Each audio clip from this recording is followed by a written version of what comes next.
Welcome to My Morning Cup, a podcast produced by Costa Media Advisors and brought to you by the generous support of the Tennessee Valley Authority. To learn more about TVA's impact on our community, follow TVA on Instagram @TVA and on Twitter X @TVA News. My Morning Cup, where we have interesting conversations with genuine people. I'm Mike Costa, your host.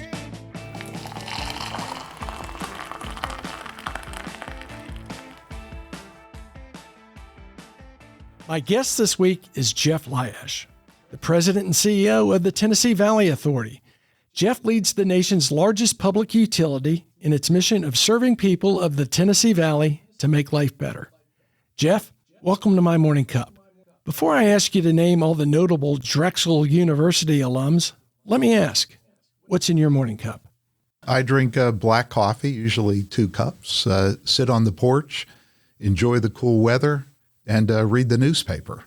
You're my kind of guy, because that's exactly what I do. But I don't have a newspaper. I tend to read it online.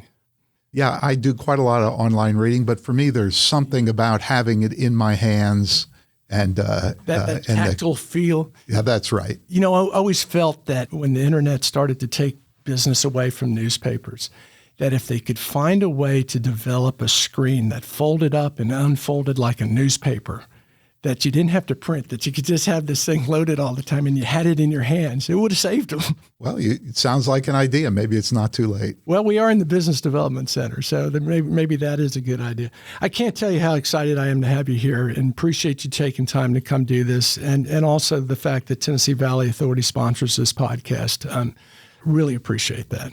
We're glad to sponsor it. I think just this sort of dialogue is so useful, and some of your prior guests are really remarkable. Well, thank you, and we want to have a good conversation with you. I'm interested in your career. You know, everyone looks at the end result. You're sitting as president and CEO of TVA, but that's a long road to there. I mentioned in the introduction you went to Drexel University, and that's got a place in my heart because my dad graduated from Drexel. Fantastic. Grew up in the Philadelphia area. But you grew up in Pennsylvania, correct? Yeah, I grew up, both my wife and I grew up in a small coal mining and mill town in north central Pennsylvania, a few hours north of Harrisburg, about 3 hours outside Philadelphia. So grew up there, and it was just what you might imagine. It was, as I said, coal mining and mill town, siblings, parents, grandparents, cousins. Everyone right there? Everybody right there. How many siblings? I have 2 brothers and a sister. So you grew up in Pennsylvania, coal mining area. I imagine if you follow movies and things like that football was big, Friday night was big. Yeah, sports were big in the town. It was a life lesson, and that's kind of the way we approached it. So football, baseball, wrestling, which was my high school and college sport. And, was it? Taught you quite a lot. Yeah. So what weight class did you wrestle in? Yeah, well, that varied. In high school, I wrestled 145 and 155, and in college, 174. That's a tough sport. I mean, you've got to have some endurance to wrestle. Well, it teaches you that there really are no excuses worth making, and it creates a definition of accountability for you because you're the only one on the mat. Nobody else to help, nobody else to blame, no timeouts. You can't tag out and have your partner come in and take care of things. This is going to happen whether you like it or not, so just get on with it. So you're in high school and you're on the wrestling team. You play any other sports? Yeah, I played football as well. And what position there? Linebacker. So at that time, do you look and go, you know what? I'm going to get into the energy field and eventually run a big energy company. Or where was your interest? If you had asked me back then what I thought I'd do, I couldn't have told you. And sitting in the position I'm in now, I certainly am not entirely sure how I got there, to tell you the truth. What I knew was that my family, my coaches, my mentors as I grew up, I was lucky enough to have them, taught me was that contribution's really important.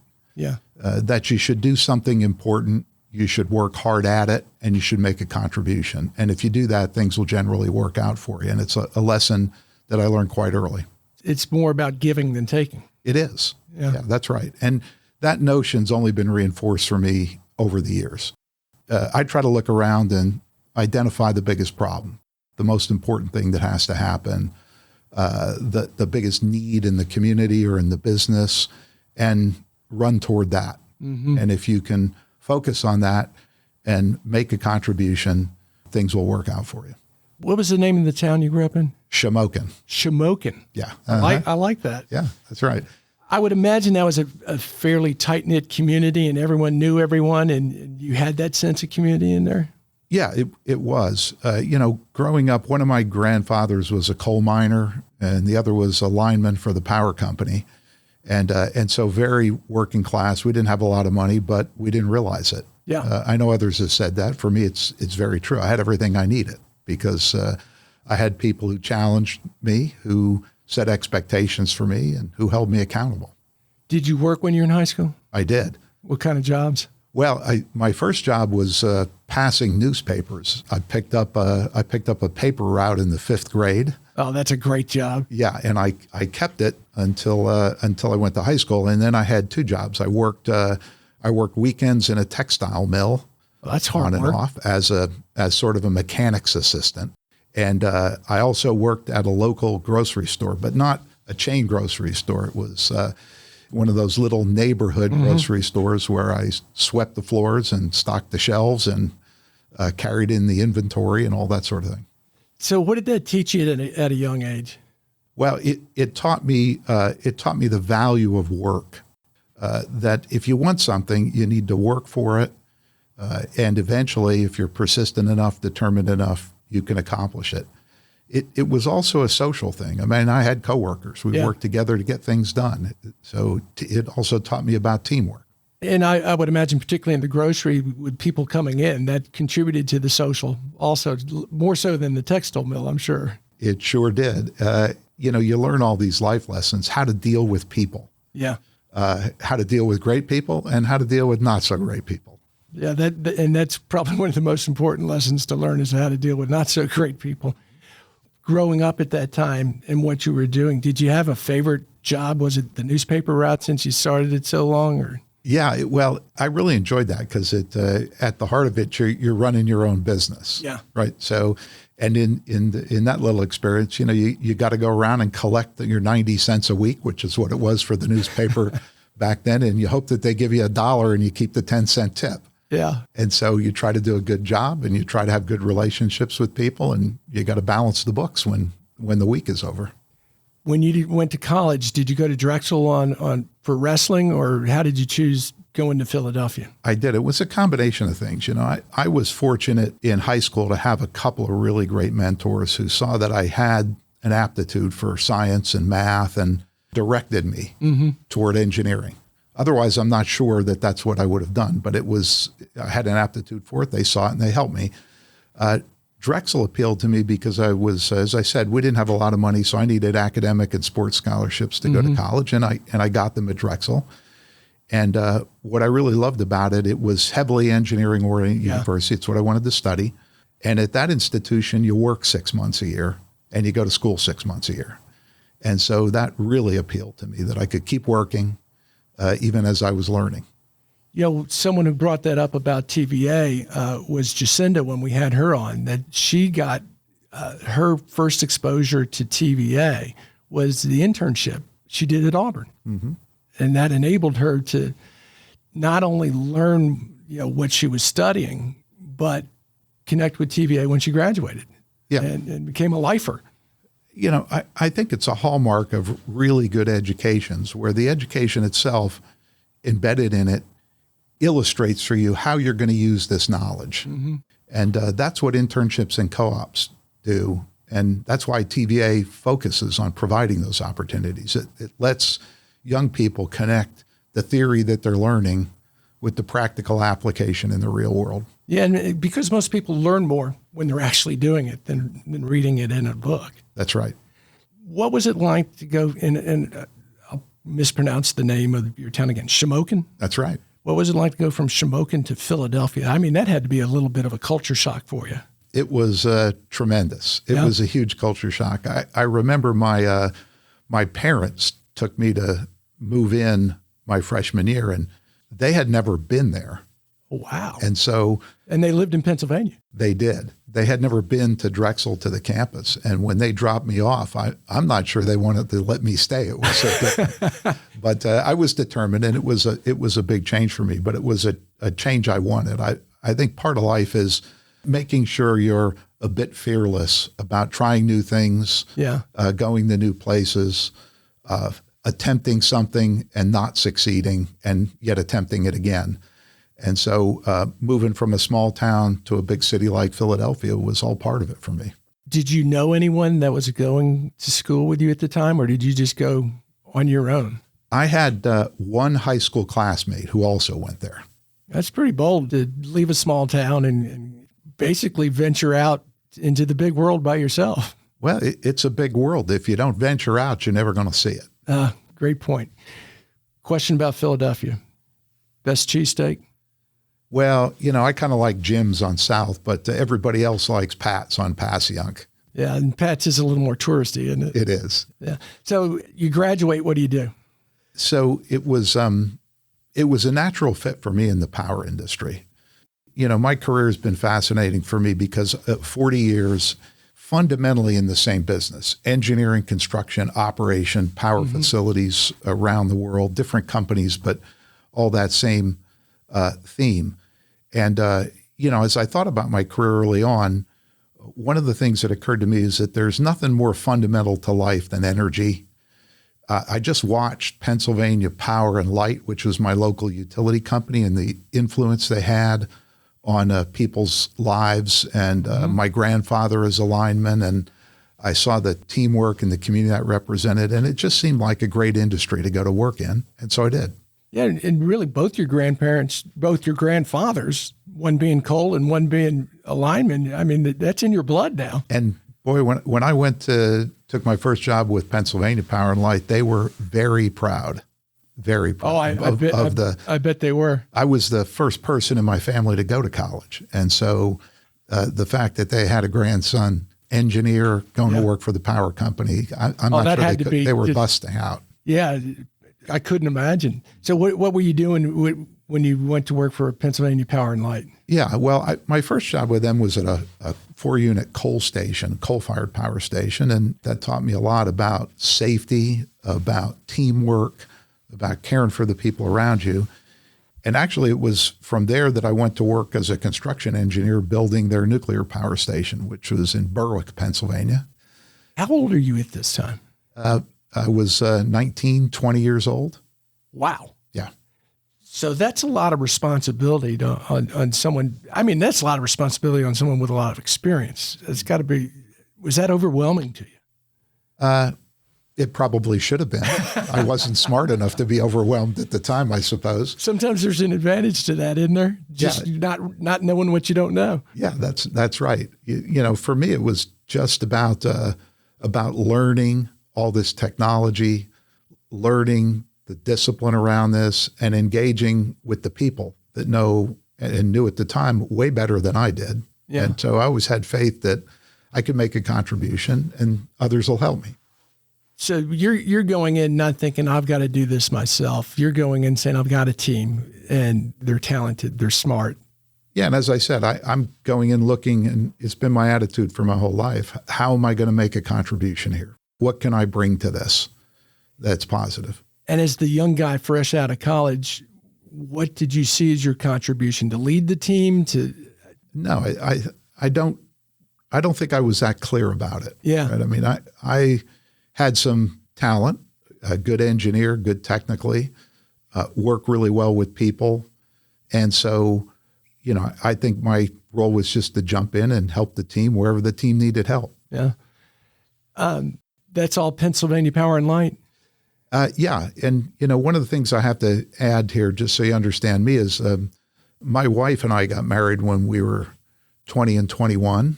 So we're married 40 years. Congratulations. And so as we were starting out then, I was working hard. She was working 2 jobs and struggling to kind of make ends meet and decide what we were going to do. And that really helped me. She's my best friend and my biggest critic at the same time. It's important to have a good partner. Mm-hmm. One of the folks, and I can't remember who said it, but in talking about what was important in life, And I think the way he put it was, find yourself a good partner. Marry the person that's going to be a good partner to you. Most important decision of my life, that's for sure. Well, I'll echo that. I'm a pretty lucky guy too. I'm getting ready to hit 37 years. Good for you. Yeah. Good for you. Yeah. So you guys are kind of on this journey together. So you go to Drexel. Well, did your wife go to Drexel with you, or because you guys met in high school, right? We did. Yeah. No, actually, while I was in college, Tracy was working so we could make ends meet and pay for college, the part that I couldn't get done. Yeah. That's the epitome of teamwork. Mm-hmm.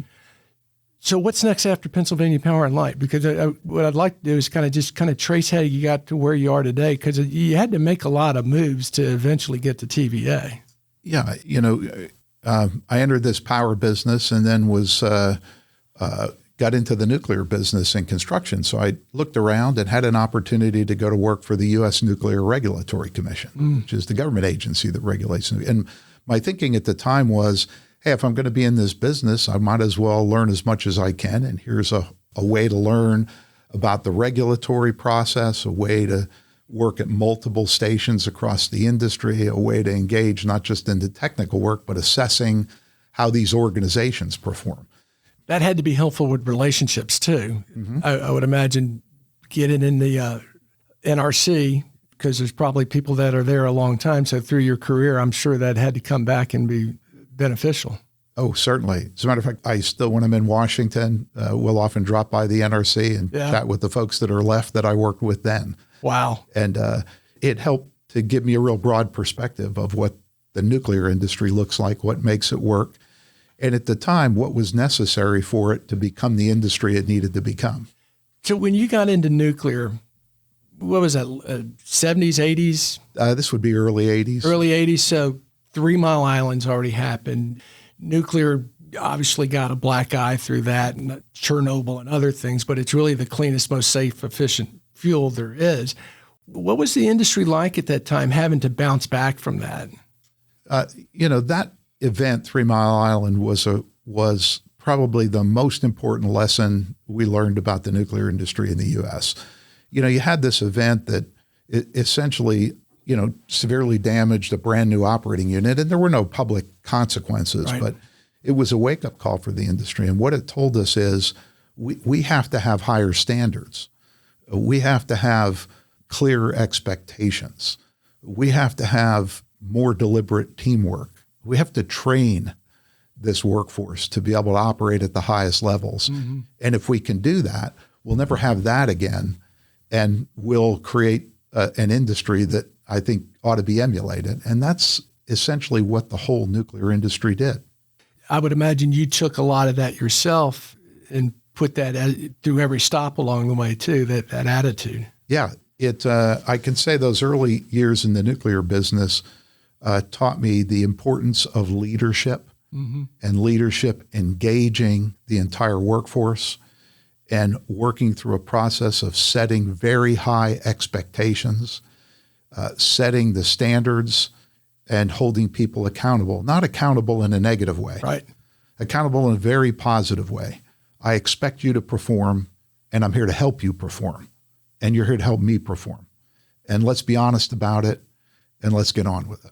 I'd imagine those early years of your career when your roles were probably a little more hands-on and fewer people. How would you go about that in working with your teams? Yeah, well, this is all about communication. Yeah. And it's a bit about compassion, about understanding your team. And, I've told our team at TVA and others, early on, I was fortunate enough, we all have approaches that we take to things. Being the engineer, you can imagine I have a more structured approach than some. Probably a little more analytical than me, Jeff. Yeah. And early on, one of the things I recognized was if I focused on 3 things for myself and my team, I could be successful. And here are the 3. Yeah, and I work on these every day. To this day, I'm working on them. The first is character. Am I building the right character in myself and others? And these are the things we all know, mm-hmm. honesty, integrity, et cetera. The second is competence. What did I do today to make myself and my team more competent at the thing that we have to accomplish? And the last is commitment. Am I committed? Is the team committed? Are you committed to the goals that we have to accomplish? Those first two, competence is a linear thing. If you do it right, you get more competent every day. Character is a bit less so. We all have problems. We all fall down. We all make mistakes, and we regret it, and we try to use those to strengthen our character. Commitment is the least straight line of them all. And so it's a question I ask myself actually every morning. How committed am I to get done what needs to be done today? How committed am I to TVA? How committed am I to my team? And so you ask how I've always approached this. That's it. Those are the three things I focus on. And how do you translate that to your team? I express this through actions and through words, right? When you have a hard decision to make, you have to start out by saying, if I'm really exhibiting the right character, if I'm really setting the right example, what's the right course of action here? It's almost never the easiest course of action, but it's almost always clear. I demonstrate to the team on competence that I'm learning. So mostly what I do is ask questions. I'm curious. I want to know, what do you see, Mike? How do you see it? What would you do in this situation? And so I think, and I try to express commitment. And when I'm feeling less commitment, I tell the team that, hey, I'm struggling right now. Well, you know what? Honesty is important too. Yeah. Your three points are all C's. And you brought up two other C's that I think kind of go with that: compassion and communication. They do. And I think the compassion aspect of it is the one that is probably becoming more apparent to a lot of leaders. Just personal note. After I got out of running TV stations, I felt that I did not exhibit enough empathy or compassion for people. It was all about, no, we got to get this done. And I think that compassion part, that empathy part, is what really makes a great leader. Yeah, it's easy to fast forward past that. Yeah. And I do it. And I think we all do. And especially earlier in my career. Yeah. Because you're charging so hard. You're trying to get things accomplished. And you cannot take the time to stop and look around you at the people you're with and understand where they're at. And if you'll do that, I think the team moves forward much more effectively. Yeah. And I'm curious about the building stages of your career as you're going, and talk a little bit about your stops along the way, where you went and why you took the next position, because it's all kind of building, not just to get to TVA, but leadership-wise. You're leading bigger and bigger teams each stop, right? Yeah. Well, after my time at the NRC, it was a great experience, made a lot of friends, learned quite a lot about the nuclear industry. I felt like I needed to get my hands back on things, not as a regulator, but as a doer.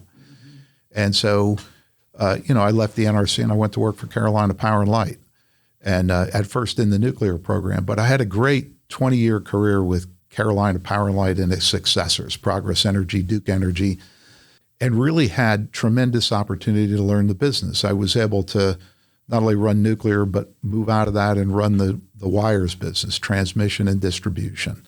I was able to go to Florida and run the utility in Florida that was formerly Florida Power. We bought the company, and I was able to go down there and run that utility, and then ultimately come back to the corporate office and run the entire Progress and Duke fleet. And it wasn't, that sounds very linear, but it wasn't. All the way along the way, there were moves that I made or that I was asked to make. Oftentimes, my opportunities didn't come because I chased them. They came because somebody tapped me on the shoulder and said, we have a job for you. Would you do it? Yeah. And they weren't always up the chain. Some of them were sideways. Some of them were backwards, often in different locations, often in parts of the business that I really had no experience with. And that kind of challenge, getting it in your head that life isn't a serial exercise. It's a lot less linear than that. You're going to have issues. You're going to succeed. You're going to fail. You're going to move sideways. You're going to take a few steps backwards and regroup. And for me, moving outside the areas I felt like I was an expert into areas that I wasn't an expert, challenged my ability to communicate and lead. Kind of took you out of your comfort zone. It did. When you have a situation like that, you're in a position, you're doing well, you're in a place you like, a place your family likes, and they tap you on the shoulder and they go, we got a problem down in Jacksonville and would really like you to go down there, and you go home and you go, guess what? This is where your family comes in. Tracy has been game for anything. Yeah. And always supportive. And, as we moved around, our kids perhaps struggled a bit with that. But I think if you ask them now, they'd tell you it was some of the best things that ever happened to them. Yeah, it's funny you bring that up. Some of the folks I've spoken to have talked about growing up as a military brat. And one of the questions is, how did that affect you, and how did you cope with that?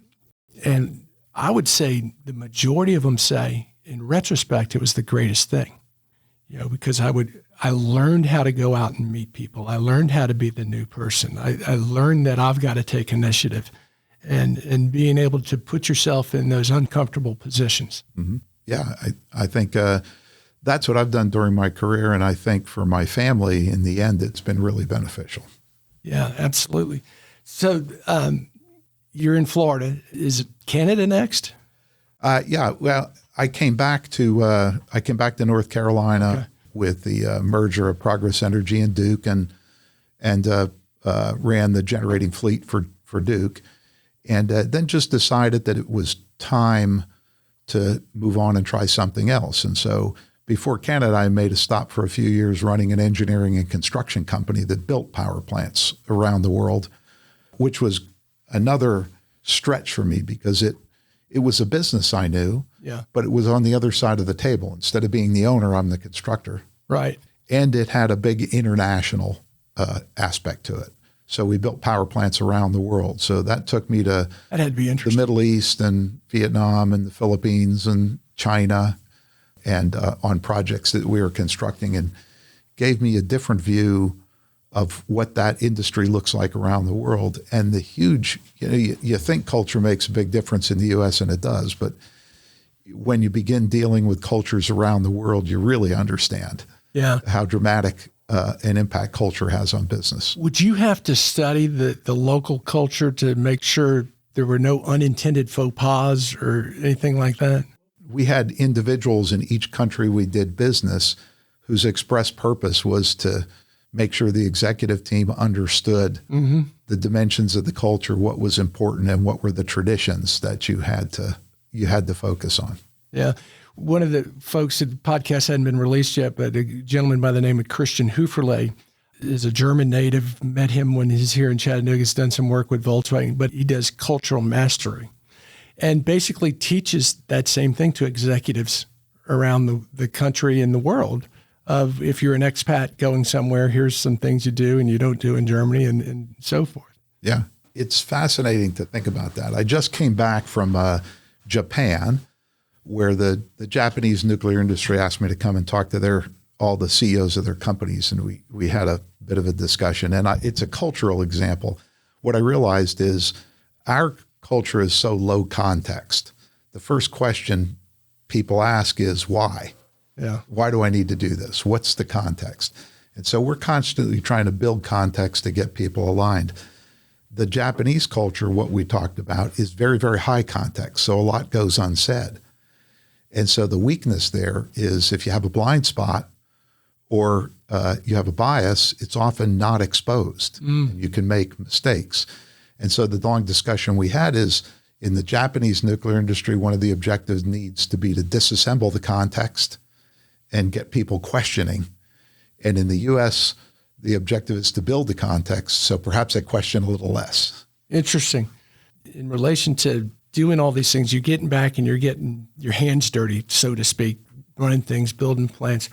Was that a conscious effort on your part to learn everything you possibly could about the aspect of nuclear power and power generation? Or was it just how things unfolded with the opportunities that were in front of you? A bit of both. Yeah. It is, I can't say any time in my career, including that when I set out with a deliberate intent, here's a piece to fill in, but opportunities present themselves. And the way I like to look at it is exactly as you expressed. Hey, here's an opportunity to learn another part of this. Yeah. And that's what Chicago Bridge and Iron represented. It seems that a lot of people get caught up in the linear aspect of, well, I'm not moving and learning this, rather than looking at it as, you know what, it's not what I thought the opportunity would be, but if I learn this, it's really going to help me here. Yeah. I've never regretted taking on some new unexpected challenge and learning from it. And that includes the failures that came along the way, as well as the successes. Is there anything you can point to as a lesson from a failure that you still go back to and go, I stubbed my toe there and I really learned this about it? Yeah. At the root of every setback I've had in my career, it's been not reaching out to others and getting diverse perspectives on whatever the issue is I'm about to tackle. It's not taking enough time to ask everyone in the organization or on the team, from the mechanic to the engineer to the accountant, what their view of this is. Mm-hmm. And so, because if you don't do that, you're making a lot of assumptions, and that's what leads to the setback. And so, there's no technical issue. I think it's just really maintaining front of mind that you may be making the decision, you may be responsible for this, but if you can build it on a collection of everyone's views and incorporating them, you'll make a much better decision. I think that's a really interesting perspective, because I think what leaders, and I'm using that as a broad term, when you get insulated into a position and making those assumptions and decisions, we forget that a lot of people are going to be responsible for whatever that decision is, and they have an opinion about it. I mean, any big organization where something doesn't go according to plan, there's always going to be that parking lot talk from the people who are down having to implement that decision. Well, they never asked me, but this is where we should have been. So I think that's a great perspective. The best decision can turn into the worst failure if you don't have the support and alignment of the organization around acting on it. Yeah. So eventually you get to Canada and you're running, it's Ontario, CEO of Ontario Power Generation. That's right. What year was that? That was 2015. So about 10 years ago. Yeah. And I've been at TVA about 5 years. I spent almost over 5 years. I spent 5 years up in Canada running Ontario Power. And it was another exciting opportunity.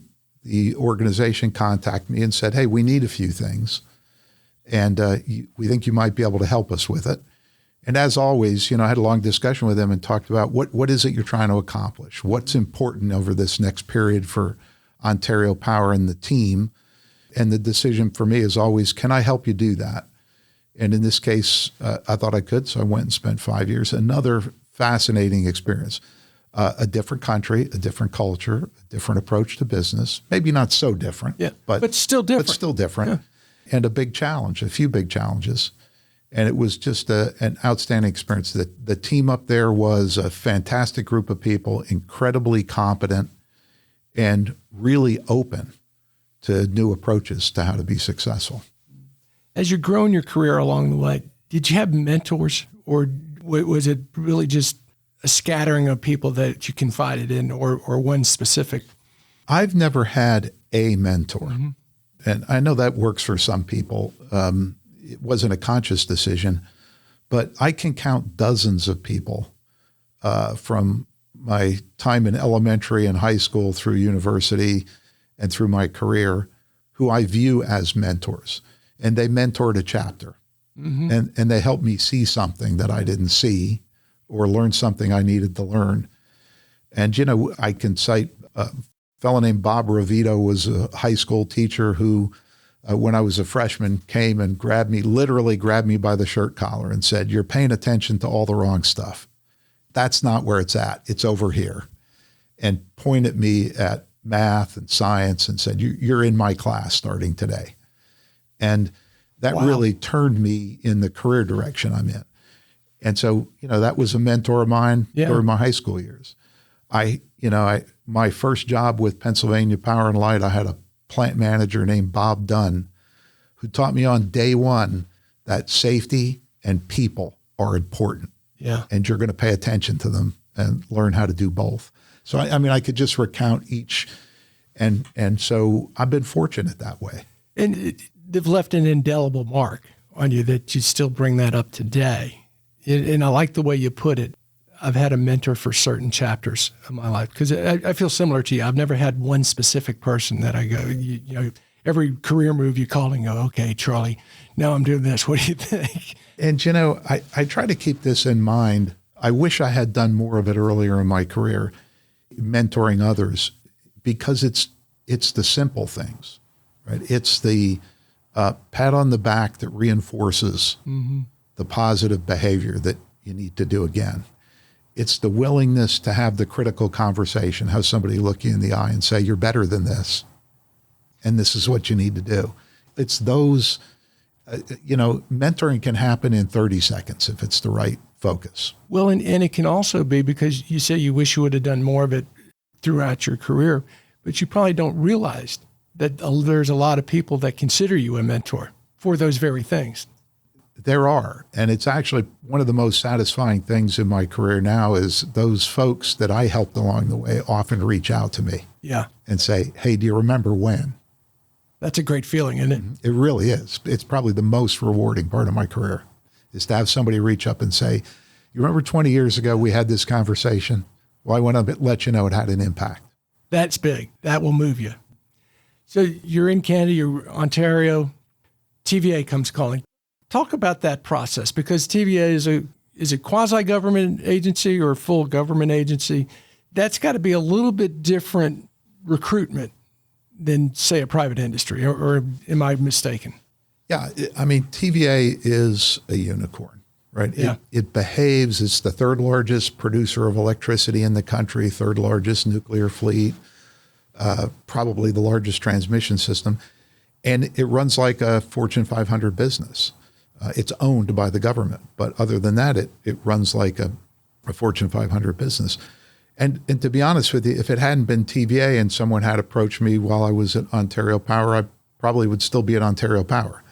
But you may not believe this, but I remember in elementary school studying the Tennessee Valley Authority. I remember the film. Do you? Yeah, third, fourth grade. It was a black and white film, and we're going to bring power to the valley, and they flood the valley. And that's right. I remember that. Entered electrifying the South, harnessing the river for people's lives, protecting the environment. I remember for me, it was in the fifth grade. Yeah. And I remember this really clearly. Yeah. It's still remarkable to me that I'm the CEO of that thing I learned about in the fifth grade, which I think is just incredible. Sitting there in the fifth grade watching that film and going, yeah, I'm going to be the CEO of TVA one day. So for me, this was the discussion with TVA. I spent a lot of my career working for investor-owned companies, which is fantastic. You worry about the shareholder, you worry about the next quarterly earnings. And what appealed to me about TVA is the mission of service. We don't serve shareholders. We serve 10 million people in the Tennessee Valley. And the objective is to make your life better every day by focusing on energy, the environment, and economic development, by helping to attract businesses and capital and jobs, to raise people's standard of living, by protecting the environment, by harnessing and leveraging this river system, and by providing the energy people need every day in their lives. So the mission appealed to me, and the challenge of TVA, to make TVA the best operating company in the industry, to take that nuclear program and put it at the top of the global nuclear industry, to do these things and to do them in the interest of public service just had a real appeal to me. I felt like I was going back to the start. We were talking earlier about Chattanooga and the entrepreneur spirit, and we were talking about things that really helped kickstart that. And one of the things we didn't talk about, because we had talked about the gig and all of that, but during the Great Recession, 2008, Volkswagen comes in, and they could have put their plans on ice, like Toyota did in Mississippi, but they went on and built. But I think a big factor, not just in the Volkswagen coming, but all the economic development in this area, you can't do that without TVA and that partnership. Yeah, that's right. It starts with highly reliable power at a really competitive price. And so that becomes a draw. But it's also TVA's role to work with these local communities. And we work very closely with the team here in Chattanooga, currently Mayor Kelly, and engage and try to understand what are the businesses we want here? What kind of a community do you want this to be? And we offer programs from site selection and development through to rendering what your business will look like, making connections, providing incentives. And that's all about raising the quality of life for people here in the Valley. It's a great part of the mission. It really is. And I think to a great degree, we all take reliable power for granted. And I'm going to go back a couple of years to the Texas debacle. How can it, best way to put this without sounding, how can a state like Texas experience those things? Is it the fact that they have a closed grid? They're not interconnected with other folks? Or? Yeah. Well, we could spend a long time talking about Winter Storm Uri and why that unraveled the way it did in Texas. But I think that if you look forward and you take the lessons learned, it's this. Electricity is not just a commodity. The next incremental price of electricity is not unimportant. It's not the most important thing. The most important thing is that over decades, you plan and build a diverse system that is affordable, because if you can't afford the power, it's of no value to you. That's reliable. The lights come on when you flip the switch. That is resilient, meaning the thing you didn't think would ever happen, Winter Storm Uri, or the thing you knew would happen and didn't want to happen, they always happen. Mm-hmm. And how do you come back from that? How do you absorb that and recover? That's resiliency. And in today's age, essentially ever increasingly clean. And to do that, it takes a diverse set of assets, and it takes a very long-term perspective to make that happen. I think in this country, we've allowed electricity to be thought of more as a commodity over the last couple of decades, and we've taken some short-term price advantage of that.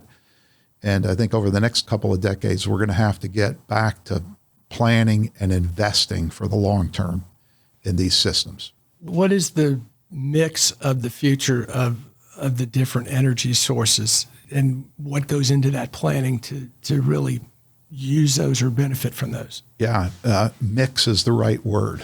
We tend to live in an age where everybody has their favorite solution. They have their one-dimensional thing they think is going to solve the problem, the silver bullet, whatever cliche you want to use. In this business, that doesn't exist. That's a false thing you're chasing. The future looks like an ever-increasing reduction in the amount of coal we burn, to the point where we just don't use coal for electric generation anymore, unless there's a new technology that comes about. It's an expanding portfolio of renewables, wind and solar. It's a significant overlay of energy storage. It is natural gas fire generation as a cleaner bridge to future technologies. It's nuclear power, fission and fusion, to be the bulk workhorse of the system, dispatchable, clean energy. And in the long run, it's going to involve you as a consumer much more. Energy efficiency, shaping your consumption to fit the supply, technology that's going to help you manage your energy consumption in a much different way. What are the, I guess it's sources that coal is becoming less? Because coal was probably, 50, 60% years ago, and it's probably 10, 15 now? Yeah, I mean, for TVA at one point, it was almost 75%. Today, it's about 12%. And what's replacing it? Our nuclear fleet. Mm-hmm. TVA finished Watts Bar Unit 2, and we have upgraded our nuclear units and made them significantly higher reliability. So today, about 43% of our energy comes from our nuclear fleet. Is that changing also? Was it the small module reactors? Is that a factor moving forward? Yeah, it is. If you think about the next 20 years, we will double the amount of electricity we use as a society. I think that's a conservative estimate. In the next 20 years? In the next 20 years. Wow. It'll double. And so in order to accomplish that, we're going to need to leverage all these things. We need to build out wind and solar. We need to add storage. We need to have natural gas to backstand that and make sure it's reliable.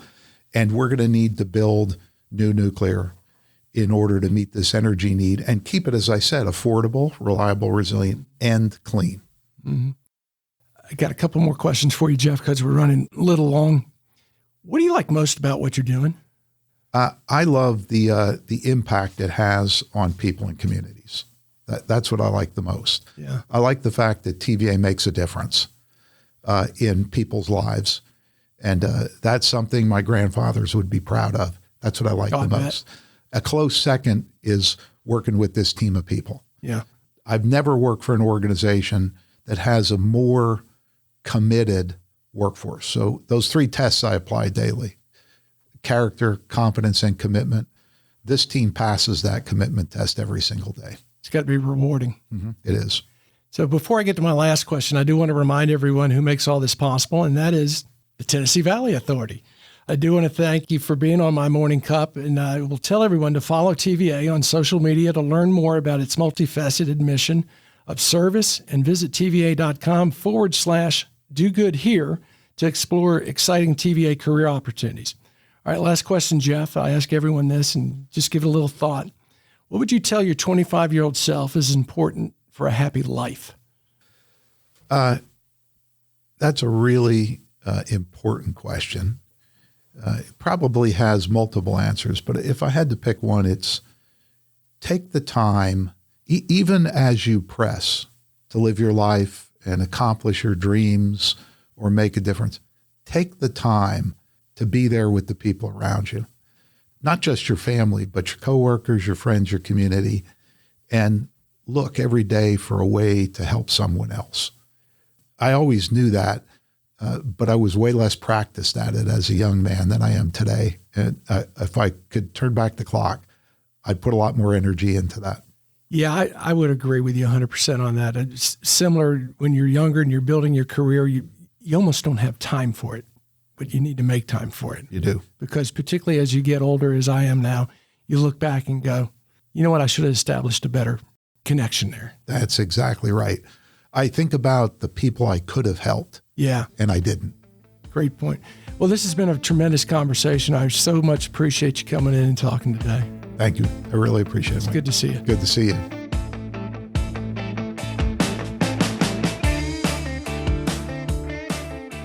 Thanks for listening to My Morning Cup, a podcast by Costa Media Advisors. If you liked this episode, please share it with a friend.